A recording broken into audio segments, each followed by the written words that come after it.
Welcome to The Secrets of Success. By following the proven techniques of the guests who appear on this series, you'll learn that even successful people run into detours and failures, and how you can apply their success techniques to change your life. You're now listening to the most unique show on radio, the show dedicated to making you a success. Art Markman says you should bring your brain to work. Let's ask him what he means. Art, thanks for being with us today.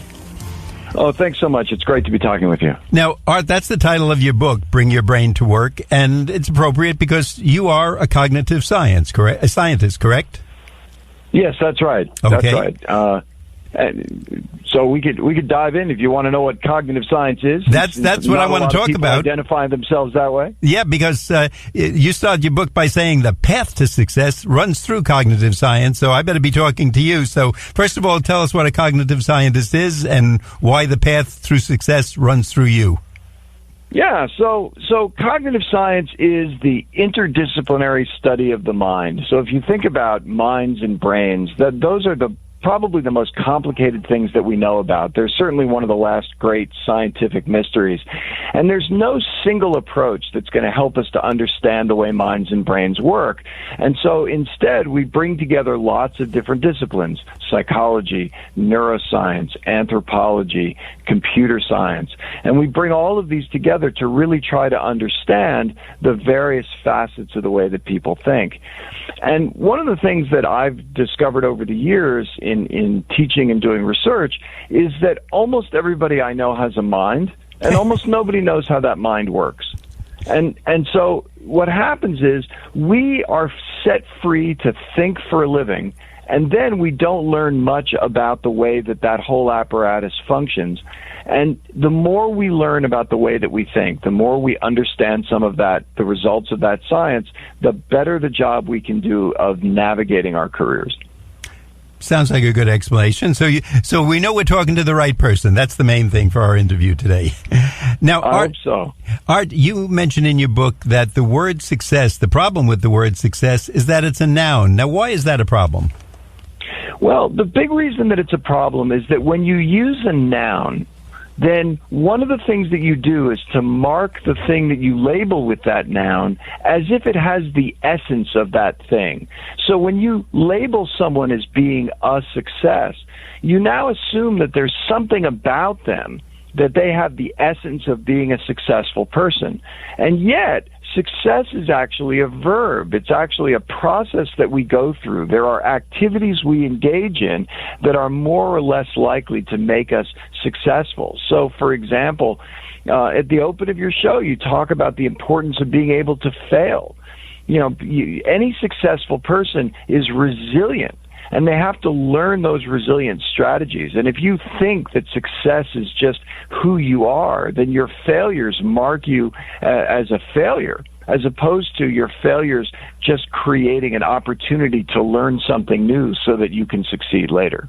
That's a great point. And it's funny, often in questioning our guests, something they say will just ring a bell, and I can see that as something for your next book if one is in the works or being planned, because that's so true. We say someone's a success based on one event or not, and it could have been 30 years ago, and we're still calling them a success, and they might be kind of mediocre for the last 30 years, but they hit it once, like winning lotto, or just picked the right number, or magically did something, and we give them perhaps credit that maybe should go elsewhere in some instances.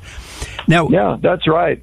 That's exactly right. You mentioned many people who want to develop a career put their efforts into the wrong activities. Can you give us some examples on what you mean? Yeah, so I think there's lots of different kinds of activities that actually don't really help us to succeed in our careers. For one thing, we often focus primarily on our technical skills, particularly early on. And yet, so much of what drives our success at work is actually things that we never learned about in class, our ability to navigate our social environment, for example. Another thing is that we often mistake the tasks that are on our to-do list with the things that are really important. But really, the specific tasks that we perform at work are only important if they add up to what we could think of as a contribution, where the idea of a contribution is if I look back at what I've accomplished over a 6-month, 1 year, or even 5-year period, those are the things I want to brag about. So a lot of us, for example, spend a tremendous amount of time answering emails, despite the fact that no one would get to the end of the year and say, my biggest accomplishment this year is that I answered 36,412 emails. And so we really need to be thinking about how do we create a work environment in which the actions we take ultimately lead up to something that we would consider to be a worthwhile contribution. Wow, we've only been talking about 5 minutes, and you're hitting nerves with every answer that you're giving me.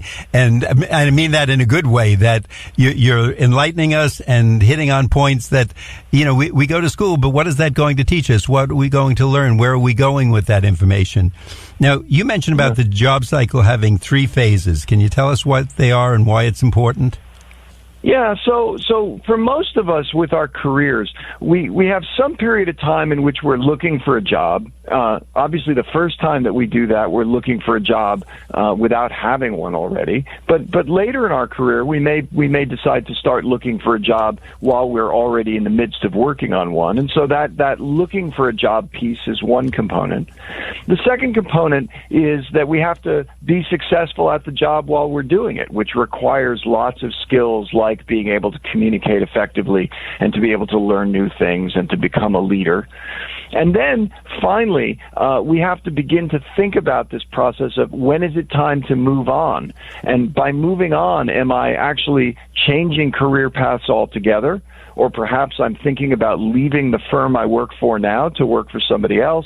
Or maybe I'm just angling for a promotion within the organization. And navigating that process of advancing through your career is that third phase. I think that's very important for our audience to be listening to, because you're saying that the 3 phases: seeking a job, doing the job, and then you kind of jump outside the box and tell us where we're going to go next, right? Right. So yeah, exactly. And if our competitors are doing that and the other people in our office, we might see them sitting there and they look nice and quiet and eating their donut or whatever. But if they're following your advice, they're getting the jump on us. They're going to get to that job sooner. And even if it's a process of elimination, or they don't get the first job or even the 10th job they go for, they are eventually going to hit on something because they have experience. They must be pretty good in the field, or if not, they're going to take some clues and either retrain or go into something different because they're not scoring there. Art, at this point, that's right. I'm sorry, before we go into the response, I'd like just to let our audience know that if you're just tuning in, you're listening to The Secrets of Success on the voice of Nassau Community College, 90.3 WHPC. I'm your host, Bill Horan, and today we're talking to Art Markman. He's the author of Bring Your Brain to Work. And Art, before you tell us some more, just tell us where we can find out more information. Is there a website? Yeah, absolutely. You can find out more about me and some of the things I've written and some of my books, including Bring Your Brain to Work, at smartthinkingbook.com. And for Bring Your Brain to Work, there's a tab on the website for that has information about the book, as well as some videos and other things. And remember, your competitors, your coworkers are doing this, so if you're not, they're getting the jump on you. If you want to get the jump on some of them, get hold of Bring Your Brain to Work. Art, you also mentioned that there's 3 mental systems that's involved in this process. What are those?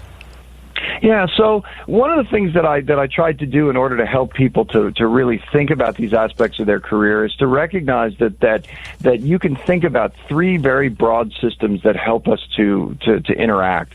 The first is what I call the motivational brain. And the motivational brain is the set of mechanisms that we have that it helps us to engage our goals, to develop really good habits, and to find and complete tasks out in the world. The second system is what I call the social brain. It's the set of mechanisms that we have that enable us to interact with other people more or less effectively, and to help us to use that social environment to help us to complete the goals that we have. And then the third system is the cognitive brain, which is the set of mechanisms we have that enable us to think through the problems that we're dealing with, and to use the information that we have to become better better at doing our jobs. Art, when we're looking for a career, typically we graduate from high school, hopefully around 18. We go to college. Do we really know what we want to be at that age? Because, we're coming in, we're supposed to check a box that says, I want to be a doctor, a scientist, a cowboy, a police chief, or a space cadet, right? Yeah, and it's funny. I mean, people start asking us that question, what do you want to be when you grow up, from early on. And at the age of 5, it's, race car driver or a fireman or ballerina, whatever it is. These are ideas we have when we're 5. And of course, at 5, you think, well, you don't really know. And then suddenly at 18, we give kids surveys about careers, and we make them declare a major when they get to college right away, as if their ideas at 18 are going to be significantly better than the ones that they had at the age of 5. And yet, a lot of us at the age of 18 really only know what we've been exposed to so far, and there's a wide world out there of opportunities that we don't even know about. In the book, I talk about the fact that when I was 18, I was given a career interest survey that came out telling me I ought to be an accountant, which was not really because I desperately wanted to be an accountant, but because my dad's an accountant, and I grew up around accountants, and that's what I knew.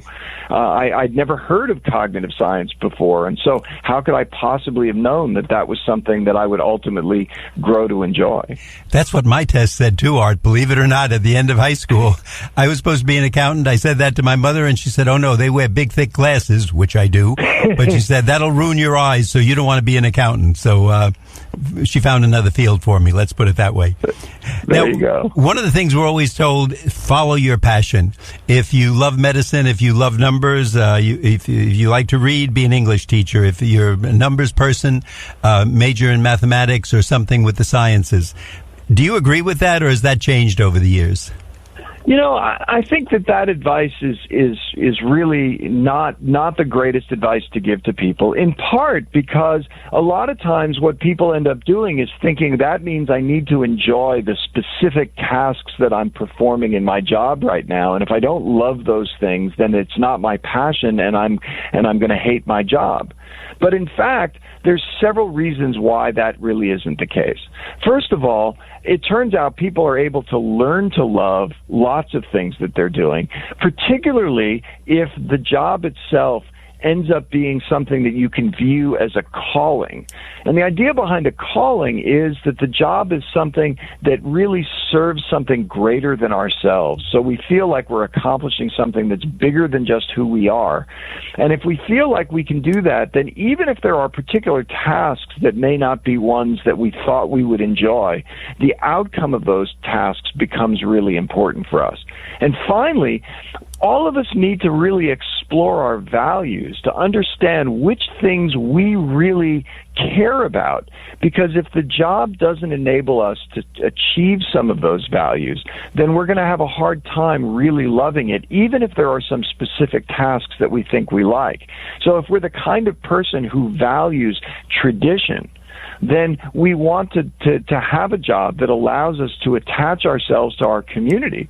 Whereas if our job is if our values rather are one that really prize achievement, then we want to have a job that really is giving us opportunities for consistent advancement. So we want to make sure that we're engaging in something that's going to allow us to express those values. Art, we want to find out more, and now I know why we have to bring our brain to work, because there's a lot more involved in this process than I certainly ever thought of. But at this point in the show, we want to remind our listeners that you're listening to The Secrets of Success on the voice of Nassau Community College, 90.3 WHPC. I'm Bill Horan. Today we're speaking with Art Markman, and we'll be back after this brief intermission. I'm a college student and could use advice about my student loan. I had to leave school and go to work. Now I have to pay back student loans for a degree I don't have. Fortunately, I found assistance. Back in college, I figured they wouldn't lend me more than I could easily pay back. Boy, was I wrong. Thankfully, I got the help I needed to pay back my loan in full. Sound familiar? The good news is that student loan repayment options are available. We're the NFCC, the National Foundation for Credit Counseling, a nonprofit organization with member offices nationwide that provide comprehensive financial reviews and student loan counseling. NFCC certified consumer credit counselors provide one-on-one financial counseling and can help you evaluate options for making student loan payments, reducing interest, debt consolidation, or even loan rehabilitation. Call 877-406-6322 or visit us online at studentloanhelp.org.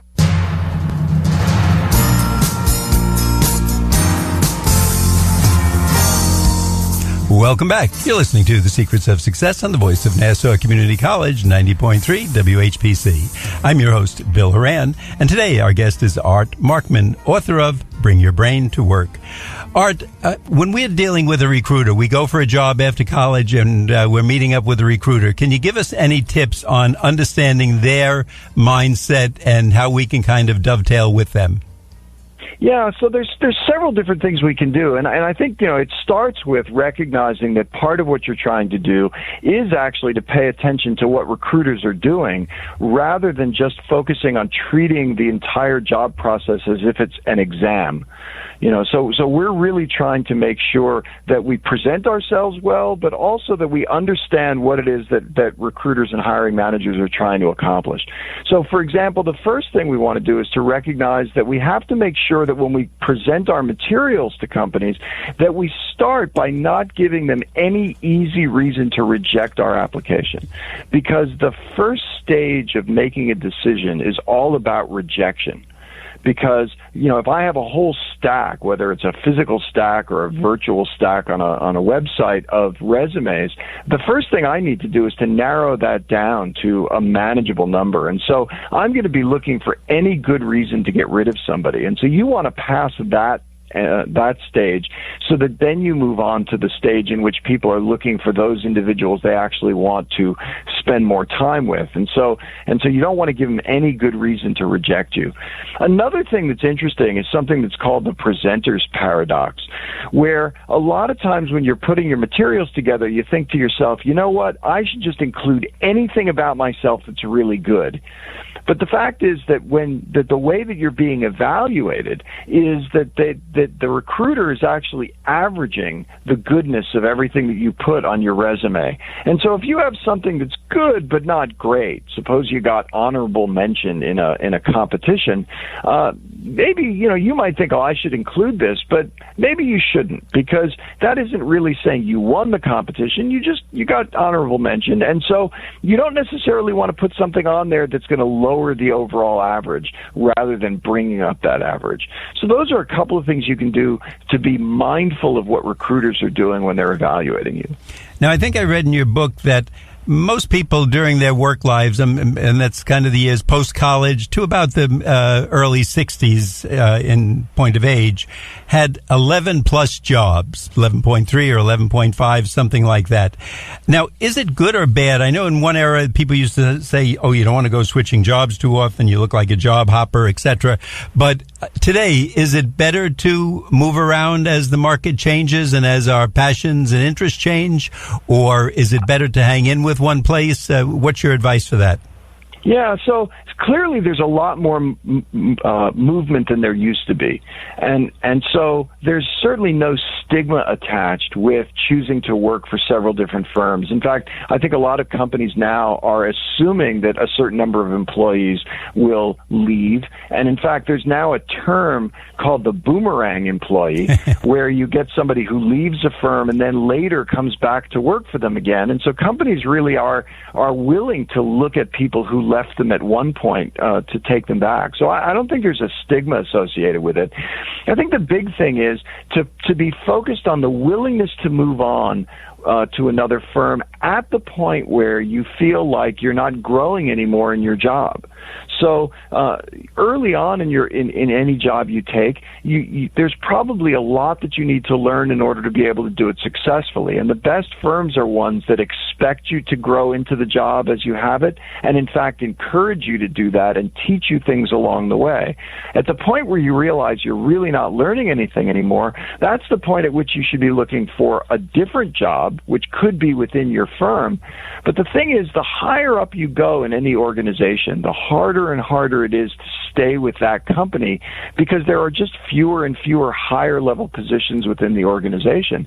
At that point, you have to be willing to jump to another organization. And I think a lot of people recognize that and actually wish you well, particularly because you may go to another organization but still create a bond between the two companies in the future, where you might actually end up doing business deals with the place that you used to work. So I think people don't treat it as a personal affront if you leave a job to go somewhere else. And I love that term, boomerang employee, because at least to me, I would think if someone comes back, that's a great endorsement of the company. It means, hey, I've gone out there someplace else. This place is pretty nice. I had other choices, and this one was better.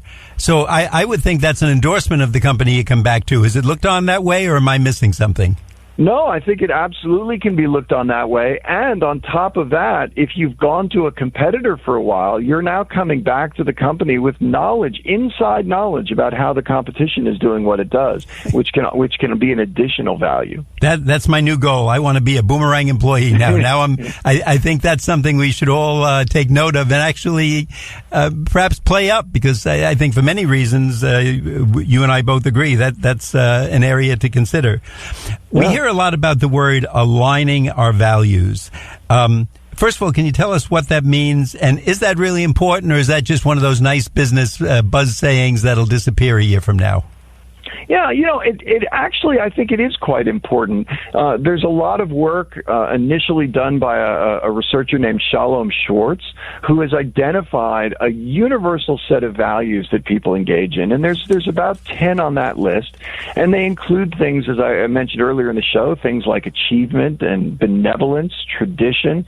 And these are the things that each of us holds near and dear. And while they may shift a little bit over the course of our lives, these are the things that actually give us a lot of life satisfaction. And if you find yourself doing a job, even if the specific tasks are interesting, and you feel like they don't add up to something that actually fits with your values, then you're going to end up being dissatisfied at work. And if the organization that you're working for doesn't really share your values, then in the long run, you are going to wake up one day and really feel like you are not able to express something very deep about yourself because of the place that you're working.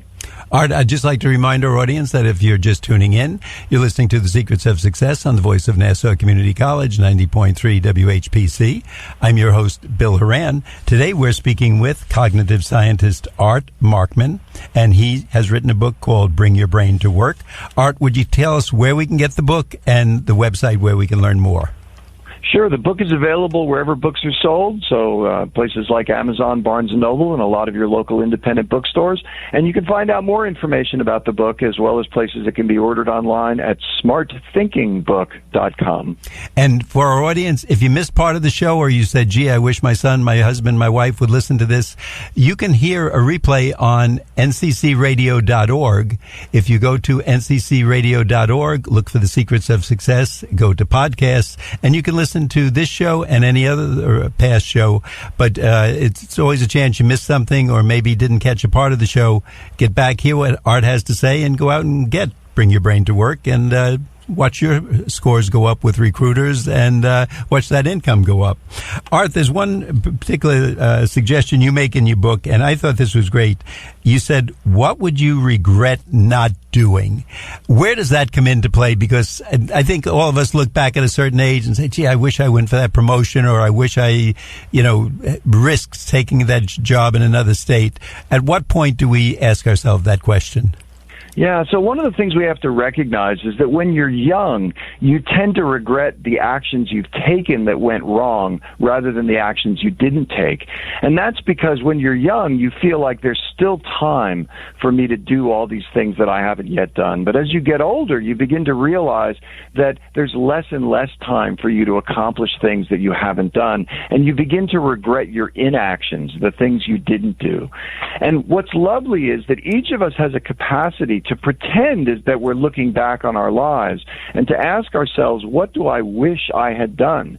And I think when you're faced with a significant choice, like the prospect of taking a job out of state that might take you away from some family or friends, but also may provide some tremendous opportunities, to actually engage at that point in saying, when I look back on this moment years from now, is this going to be something that I will regret not having done? And to really try to take that into account while you still have the opportunity to change your life story. One of the things you recommend, you say that we should apply for more jobs than we think we need to. Where does that fit in, and why is that the case? So when you're in a mode of looking for a new position, one of the things that happens is you often get a feeling, an illusion of control over the process. It's the same thing, I think, that happens when people buy a lottery ticket and now they overestimate their chance of winning. In the job market, there's so much that's out of your control.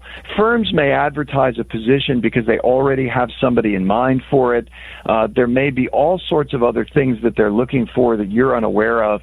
And so a lot of times, even if you're highly qualified for the jobs you're applying for, there are so many other things that can happen that you can't control that you really need to actually apply for far more positions than you think you need to avoid having the job search drag on for a long period of time. And I think you mentioned in your book, there's a lot of randomness in the job search. So we may be a good candidate, but somehow they overlook us, or they just take someone because they went to the same college as the recruiter, or the recruiter had indigestion the morning that he or she read your application. I mean, all kinds of crazy things can happen, and there's nothing you can do about them.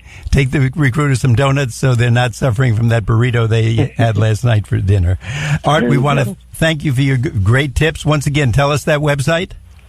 Yeah, so the website is smartthinkingbook.com. And, of course, what Art's talking about is Bring Your Brain to Work by our guest, Art Markman, Markman. If you're looking for some advancement at work, if you're starting that first job, start out with a copy of this book, and you're going to see success come a lot quicker in your life. Art, we want to thank you for being with us, and would like to let our audience know that you've been listening to The Secrets of Success on the voice of Nassau Community College, 90.3 WHPC. I'm your host, Bill Horan, asking you to please join us again next week at the same time when we will continue our journey to success.